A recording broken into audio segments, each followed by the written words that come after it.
So why change agency? Well, after hearing thousands of stories from our neighbors, I have come to believe that by and large, they have been shut out of our economic system.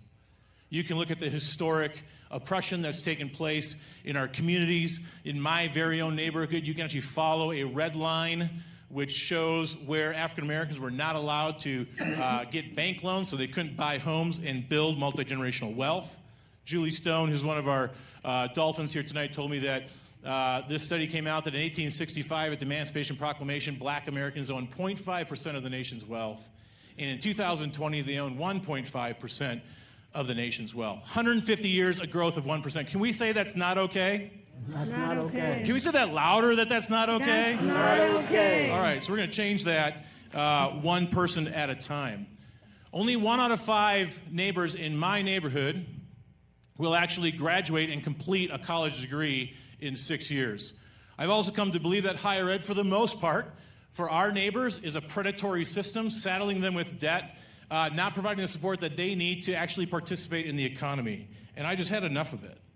I've had enough of being shut out of the economic system for the people that deserve it the most in our cities. They've been shut out of the philanthropic system.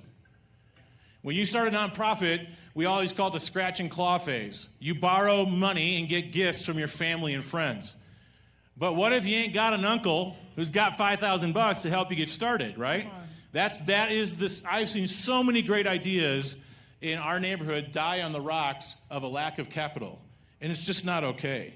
If you want to go for formal money through foundations, they want 3 years of audited financials. Cross Purpose had 5 years of runway before we could afford an audit to actually apply for foundation money. So you're shut out of that system, and then they're shut out of leadership development opportunities. By and large, Denver has a lot of leadership development opportunities, but most people in my neighborhood don't know about it. Even accelerators. If you were to join some accelerators, you have to compete to get a spot in accelerators to access capital. So the bar of entry is super high, and the people that are backing them with money and talent and development, they usually win those accelerator spots. So we're done with that crap, right? We're done with our neighbors being shut out of the system, because we believe that every neighbor in this city is a beautiful, dignified creation of the Almighty God in His image on purpose to make an impact. And we believe that every neighbor deserves access and opportunity to access the American dream the way they want to live it.